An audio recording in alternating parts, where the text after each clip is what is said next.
bem-vindos ao Conversa Direita. Eu sou Cibele Almeida. E eu sou a Mônica Lopes.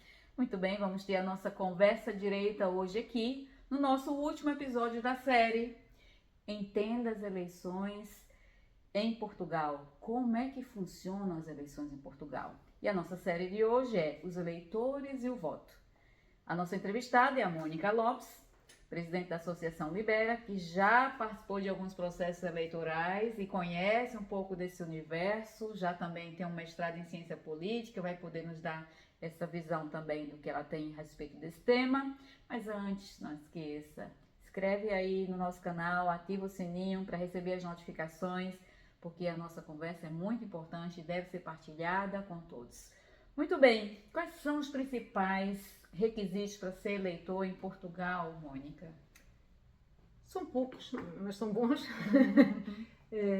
Precisa de ser um cidadão com nacionalidade portuguesa, em primeiro lugar, ter 18 anos, ser residente em Portugal, isto no caso dos cidadãos que não têm nacionalidade portuguesa, ou seja, aqueles que são oriundos da União Europeia, aqueles que são oriundos de países com os quais temos acordos de reciprocidade de direitos políticos, no meu caso do Brasil, e temos muitos brasileiros não só a acompanhar o nosso canal, como a acompanhar a política nacional, e os cidadãos de nacionalidade portuguesa que residem fora do país também podem fazer o recenseamento nos consulados das áreas de residência e dessa forma aceder a ser eleitor.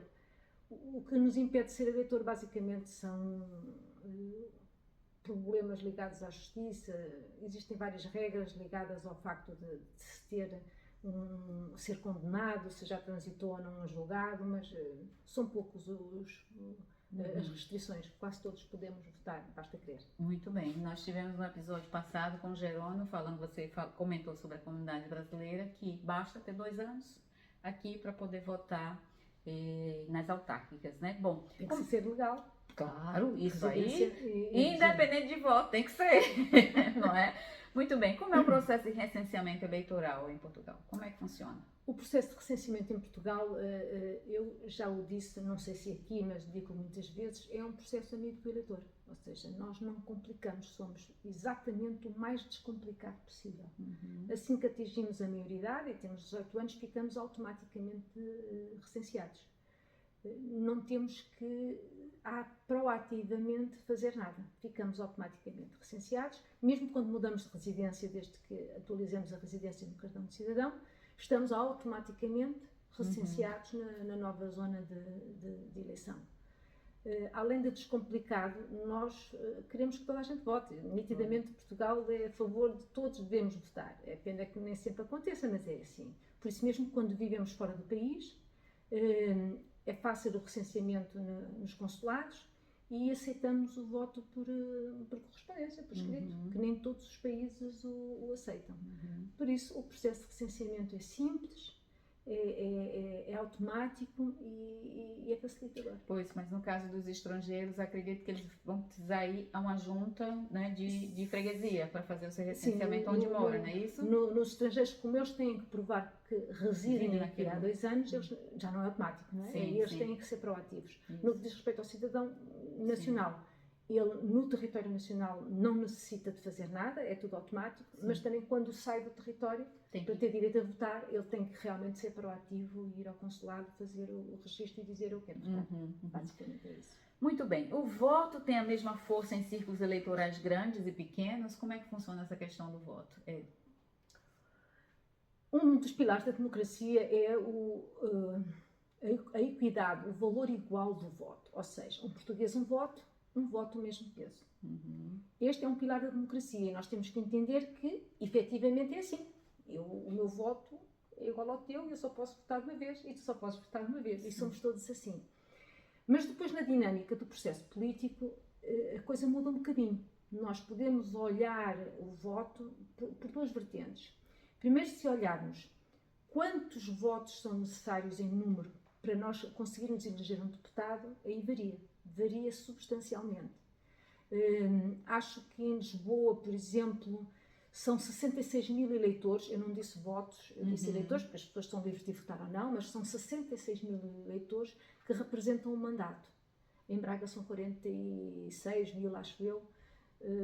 mas, por exemplo, em Porto Alegre são apenas 29 mil. Ou seja, 29 mil eleitores representam um mandato na Assembleia da República. Por isso, obviamente, elas não têm o mesmo peso.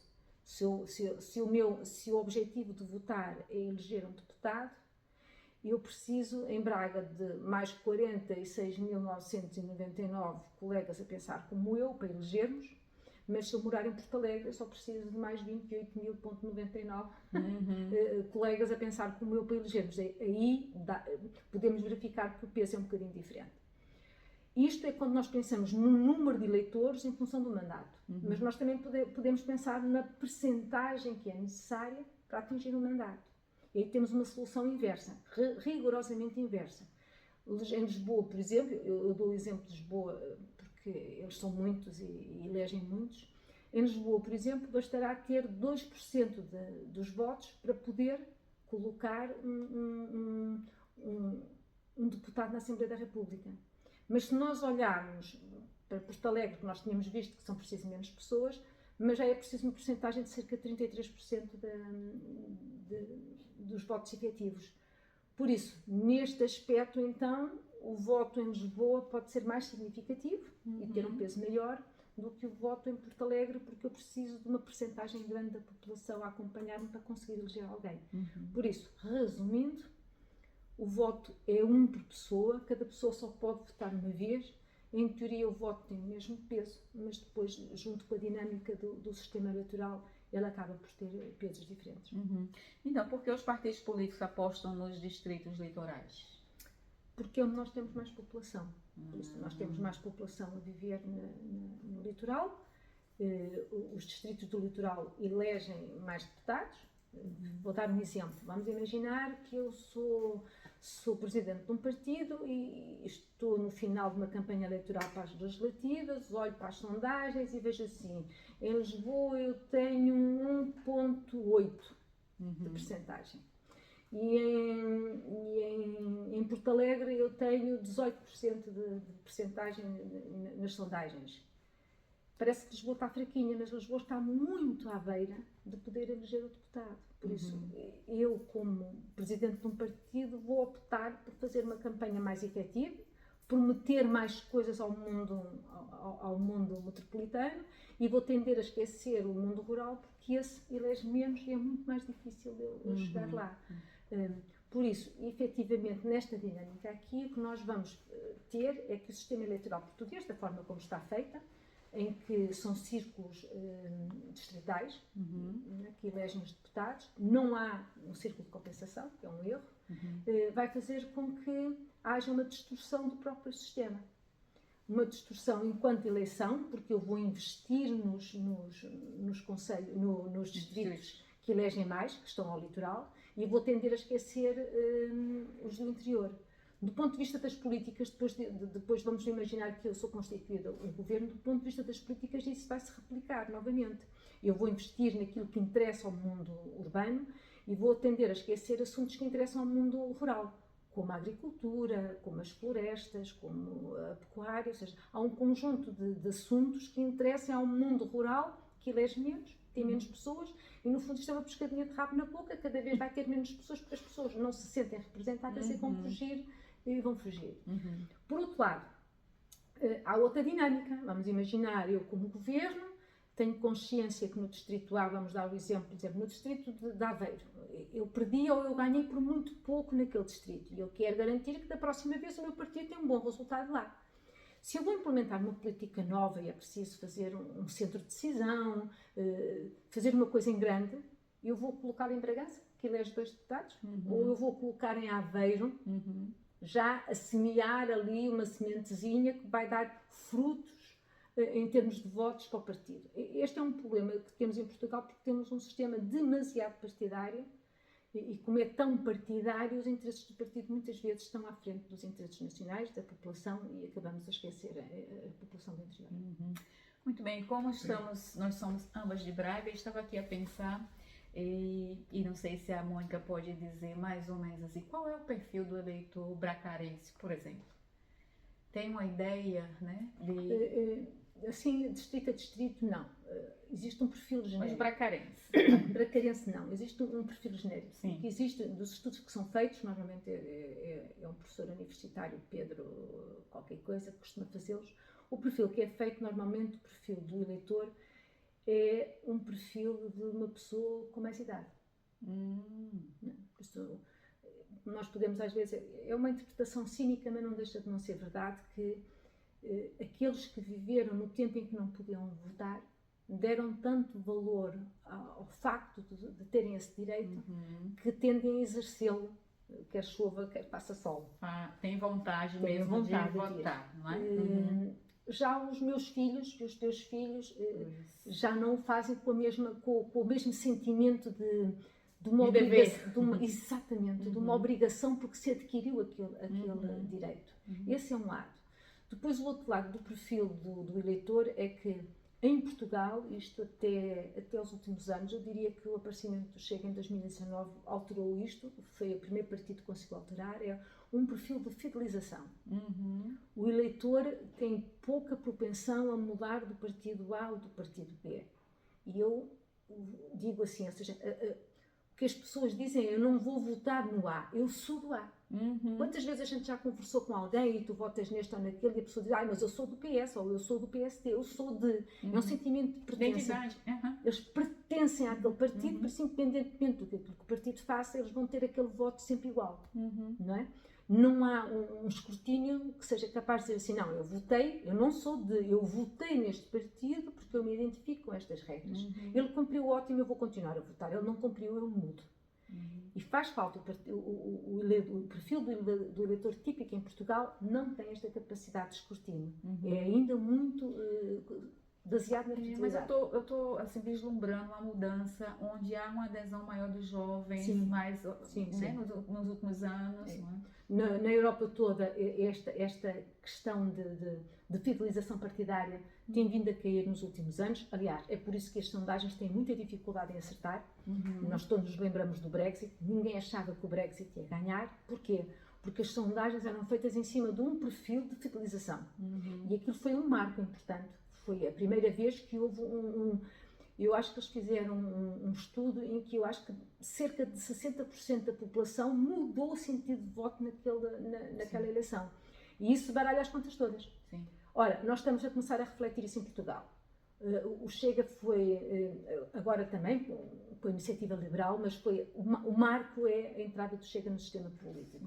Foi a primeira vez que houve uma quebra de fidelização partidária, em que nós temos pessoas que mudaram o sentido de voto de uma eleição para outra. Não só isso, de pessoas que não votavam e começaram a votar com isso muito. Essa é uma outra dinâmica, não é? Essa é uma outra dinâmica, é conseguir ir buscar à sociedade civil pessoas que estavam descrentes. Mas a fidelidade, que era o que tu me perguntaste em relação ao perfil do eleitor, a fidelidade era um dado adquirido e hoje em dia já não é um dado tão adquirido, já se nota que há alteração nesse perfil. Muito interessante.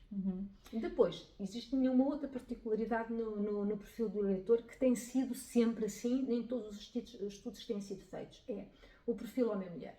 No perfil homem-mulher... Quem vota mais? Eles votam parecido, o que eles votam é diferente. E, de uma maneira geral, as mulheres votam mais à esquerda, eu iria dizer, não sei porquê, mas sei muito bem porquê, e os homens votam mais à direita. Os homens votam mais à direita porque, tradicionalmente, eram eles quem tinham um maior encargo financeiro com a família, e, sejamos francos, quem se preocupa com o crescimento económico são os partidos à direita. Esses dão mais valor à criação da riqueza do que à própria distribuição. A mulher tem sido tradicionalmente esquecida em termos de valorização enquanto mulher pelos partidos de direita. E esse esquecimento paga-se nas urnas e não tem havido, eu falo por mim, eu não reconheço que haja um discurso direcionado às mulheres de parte dos partidos de direita. Só um parênteses, já uma deixa para uma série nova, não é? A Mulher na Política, muito bem. Vamos conversar sobre isso numa outra série. É um ótimo assunto, sem dúvida que é um ótimo assunto, até para percebermos bem porque é que há esta dinâmica, porque é que a mulher que é normalmente a pessoa mais conservadora em casa, porque é que ela, quando vai à urna, vota à esquerda? Pois, Tem que haver uma razão para isto, e só entendendo o processo é que nós podemos, eventualmente, se desejarmos, poder reverter o processo. É necessário entender esta diferença de género. Muito bem. Bom, para a gente concluir, um voto faz a diferença, Mônica? Faz. Olha. A minha resposta é um sim redondo, sem ses, né? Um voto faz a diferença.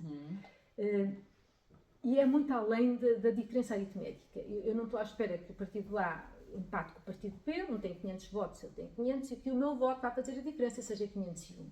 É muito mais do que isso. É mesmo a noção que ir votar é dizer que se está disposto, que se está mobilizado, que se quer participar naquilo que é a sociedade e que se quer participar na democracia. É um sinal de saúde da nossa democracia.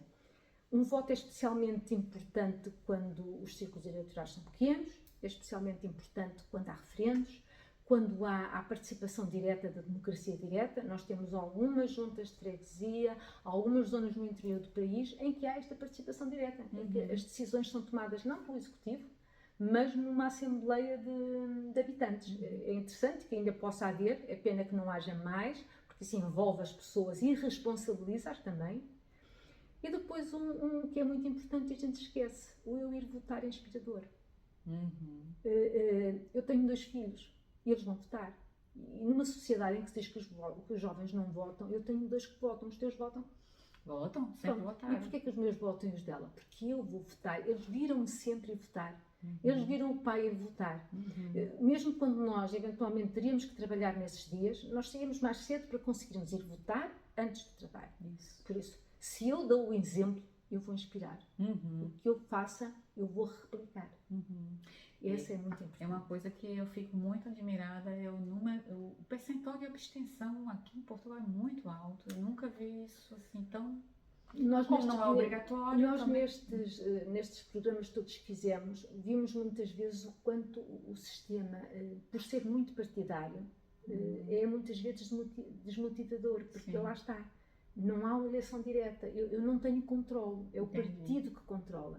Isso por um lado. E depois, os sistemas de atribuição de mandatos, o facto de não termos um círculo eleitoral nacional, faz com que muitas vezes eu pense, eu vou votar para aquilo, o meu voto não vai eleger e vai para o lixo.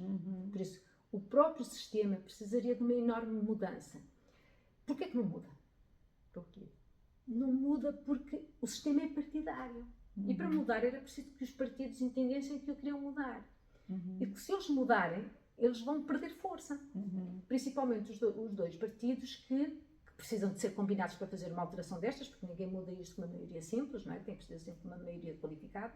Por isso, os 2 partidos que beneficiam mais, que é o PS e o PSD, porque estão há 50 anos a governar Portugal, se fizerem as alterações que são precisas para mobilizar, para inspirar e para dignificar até a própria democracia, eles vão abrir a porta que outros partidos mais pequenos ou se consigam representar ou que aumentem a sua capacidade representativa. Eles vão perder força. Na sua opinião, então, hoje não nos representa o que está aí. É isso? Não, eles representam-se eles próprios. Não é? Ou seja, não há alterações para melhorar todo o sistema, porque os partidos estão lá a representar-se eles próprios e não à minha vontade. E é por isso que é tão importante a sociedade civil mobilizar-se e de vez em quando gritar e dizer eu estou aqui, eu quero isto ou eu não concordo. Muito bem, uma dona de casa que se levantou e se mobilizou também, uma outra, né, e vários outros que estão a se levantar também para poder intervir na sociedade. Né? Nós hoje concluímos, né, a gente vai dizer assim, que pena. Concluímos a nossa série Entenda como funcionam as eleições em Portugal. Na verdade, esse é o 9º episódio. No 10º vamos fazer um resumo de tudo que nós vimos nesses 9 episódios. Vamos estar aqui os 3, eu, a Mônica e o Jerônimo, para a gente conversar um pouquinho sobre os 9 episódios. Hoje foi sobre os eleitores e o voto. E no episódio 10 nós vamos concluir a série Entenda como funcionam as eleições em Portugal. E vamos depois já divulgar a próxima série, não é? Porque nós vamos ter várias séries com temas que vocês também podem sugerir, podem colocar aí nos comentários. Gostaria de entender mais sobre o quê? Né? Dentro da política, a gente vai poder trazer esses assuntos para conversarmos. E eu queria concluir citando uma frase de um líder cristão chamado João Calvino, que diz assim: "E vós, povos, a quem Deus deu liberdade de escolher seus próprios magistrados, cuidem-se de não se privarem deste favor, elegendo para a posição de mais alta honra patifes e inimigos de Deus." Não façam isso, por favor. Tá bem? Muito bem, obrigada a todos e até à próxima. convite para o voto, né? Que eu acho que é importante, né? Os eleitores estarem participando. Não esqueça de votar, de dar o exemplo, de levar as novas gerações a votar, porque é o nosso voto que pode mudar tudo. Muito bem, muito obrigada e até o próximo. Até ao próximo.